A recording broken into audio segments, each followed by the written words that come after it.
신약성경 사도행전 3장 11절에서 26절입니다. 성전 비문에 앉아 있다가 예수 그리스도의 이름으로 고침을 받은 이 안전뱅이는 베드로와 요한을 따르게 되어지고, 그는 입을 다물지 못하고 그에게 일어난 일들을 말하기 시작합니다. 그리하여 성전에 드나드는 모든 사람들과 온 예루살렘에 이 소문이 퍼지기 시작합니다. 그리고 솔로몬의 행각에 많은 사람들이 모여들기 시작했죠. 베드로와 요한은 이 안진뱅이가 어떻게 해서 일어났는가, 그 현상적인 것, 그런 과정들을 일체 설명하지 않습니다. 방법도 설명하지 않습니다. 베드로는 이들에게 12절에 이렇게 말하죠. 왜 놀랍게 여기는가? 이것은 불가능한 일이 아니었다. 일어날 수 있는 일이었다. 왜? 하나님이 하시는 일이기 때문에. 어떤 병자도 다 고치시고 죽은 자도 살리셨던 그분께서 이 사람을 일으키는 것이 뭐가 어려운 일이겠는가 하는 것입니다. 오늘 하나님께서는 교회를 통하여, 나를 통하여, 보통 사람들을 통하여 하나님은 능력을 베풀어 주시고 그로 말미암아 주의 복음을 강력하게 증거할 수 있도록 오늘도 사용하신다는 사실을 우리는 기억해야만 하는 것입니다. 12절에 보면은 베드로는 이렇게 말하죠. 왜 우리를 주목하는가? 병 나은 사람이 베드로를 붙들고 이분이 우리를 낫게 했다라고 외치니까 군중들은 기적을 일으킨 베드로와 요한을 집중하여 바라보기 시작합니다. 상당 부분 그들에게는 호기심이 있었습니다. 그때 베드로와 요한은 말합니다. 이것은 하나님이 보여주신 기적이지 내가 행한 일이 아니다. 사람들의 관심이 기적을 일으키신 예수님에게 집중되지 아니하고 사도들을 바라보고 있을 때 이건 자신들이 한 일이 아니라 분명히 주님께서 하신 일임을 소개하고 있었습니다. 우리에게는 이런 자세가 필요합니다. 사실 내가 어떠한 일을 한 것 같지만 주님께서 내게 힘을 주심으로 그 일을 하게 된 것입니다. 피아노 소리가 납니다. 피아노는 결코 스스로 움직이지 않습니다. 피아노를 치는 사람의 손이 닿을 때 그때 비로소 소리를 내기 시작합니다. 참으로 아름답고 역동적인 그런 풍성한 소리를 냅니다. 우리는 참으로 지극히 평범한 사람들이지만 하나님의 능력의 손이 함께 할 때에 내가 상상할 수 없는 놀라운 일을 하나님이 이루신다라고 하는 것입니다. 내가 그 사람들보다 더 도덕적이고 더 탁월해서가 아닙니다. 하나님이 나를 붙드셨기 때문에 하나님의 역사를 나를 통해서 드러나게 하시는 것입니다. 그렇기 때문에 우리가 어떤 일을 했을 때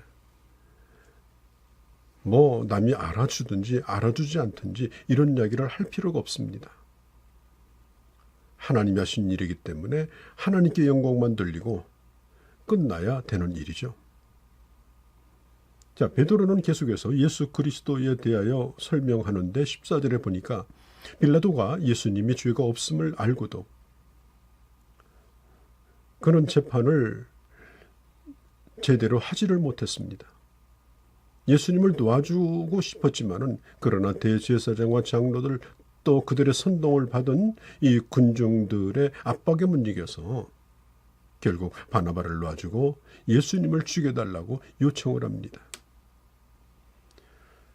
그들은 죄인 예수를 죽인 것이 아니라 15절에 보면 생명의 주님을 죽였다라고 말합니다. 그런데 하나님이 그를 살리셨습니다. 13절 저희가 그를 넘겨주고 너희가 그 앞에서 거부하였으니, 이 말은 너희가 직접 예수님을 십자가에 못 박은 것은 아니지만 너희들도 그 책임을 면할 길이 없다는 것입니다. 충동을 받고 십자가에 못 박으라고 소리를 쳤던 군중들 역시도 그들도 공범자입니다. 그들도 죄인입니다. 구경한 것만으로도 죄인이 되는 것입니다. 15절에 그러나 죽은 예수 그리스도를 죽은 자 가운데서 하나님이 살리셨다라고 말하고 16절에 그 이름이 이 사람을 성취하셨다라고 결론을 말합니다. 이 안전병이가 일어난 것은 바로 이 예수 그리스도, 당신이 십자가에 못 박은 그 예수 그리스도, 하나님이 살리신 그 예수 그리스도께서 이 사람을 살렸고 그리고 이 모든 일에 우리가 증인이라고 고백하고 있죠. 베드로는 이 일에 대하여 모든 영광을 하나님께 돌리고 그 이름을 높입니다. 17절에 보면은 이 생명의 구주를 십자가에 못 박도록 내어준 것은 이것은 종교적 시기심으로 가득 찬 자들의 선동을 받아서 이런 무시한 일을 저질렀다라고 말합니다. 여러분, 죄를 깊숙이 파고 들어가 보면 이 무식한 것과 관계가 있습니다. 죄라고 하는 건 무지에서 비롯됩니다. 안다고 하는 교만이 바로 무지입니다.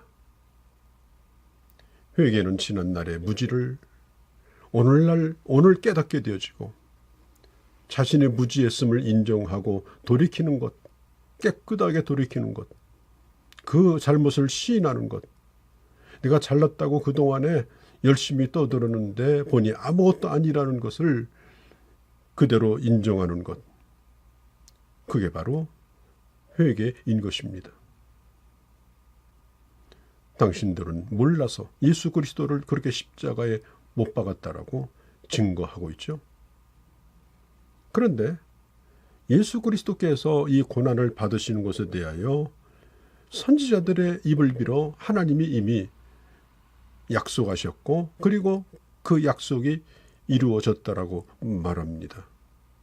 예수 그리스도의 죽음은 바로 하나님의 말씀이 응하여 진 것입니다. 자, 베드로는 그들에게 도전합니다. 19절에 그러므로 너희가 회개하고 돌이켜 너희의 죄 없음을 받아라. 회개는 과거로부터 벗어나는 것을 의미하고 그 생활로부터 떠나는 걸 의미합니다. 회개는 돌이키는 것입니다. 잘못된 방향으로 가던 그 길에서 돌이켜서 바른 길로 가는 것이 바로 회개인 것입니다. 어디로 돌아옵니까? 바로 예수 그리스도에게 돌아오는 것입니다. 베드로는 계속해서 외칩니다. 예정하신 그리스도 곧 예수를 보내시리니. 베드로는 자신이 보고 들은 것을 간증하려 하지 아니하고 현상을 설명하려 하지 아니하고 예수 그리스도를 통해서 하나님의 말씀이 어떻게 성취되었는가, 성경대로 죽으시고 성경대로 승천하시고 그리고 성경대로 다시 오실 것임을 강조하고 있는 것입니다. 그리고 21절에 앞으로 다시 오실 예수 그리스도는 이 모든 만유를 회복시키기 위해서 오신다라고 말씀하셨습니다. 사랑하는 성도 여러분, 하나님이 우리를 쓰고 계심에 감사할 수 있기를 바랍니다. 조금이라도 쓰임을 받는다면 그것은 내게 능력이 있는 것이 결코 아닙니다. 내가 다른 사람보다 더 경건하거나 다른 사람보다 더 잘났기 때문이 아니라 베드로를 사용하신 하나님께서 성령 안에서 오늘 나를 사용하고 계심에 우리는 감사해야 되고 또 겸손해야 되고 그리고 어느 한순간에도 나를 드러내기보다는 그런 기회가 왔을 때 내가 누구인가를 증명하려 하지 말고 나를 나되게 하신 이 모든 일을 되게 하신 바로 하나님의 아들 예수 그리스도를 분명하게 증거하는 그런 기회로 삼으시기 바랍니다. 그리고 주님을 모르고 사는 것, 또 주님을 모르고 욕한 것, 주님을 모르고 십자가에 못 박은 것도 분명히 죄가 됨을 가르쳐 줘야 되고 그리고 그 모든 걸 인정하고 깨닫고 그리고 주님 안으로 돌아오기를 요청하는 것. 이게 바로 복음을 증거하는 것입니다. 우리가 살면서 주님을 증거할 기회가 있을 때 그 기회를 놓치지 말고 베드로처럼 예수 그리스도를 드러내는 그런 기회로 삼으시기를 바랍니다.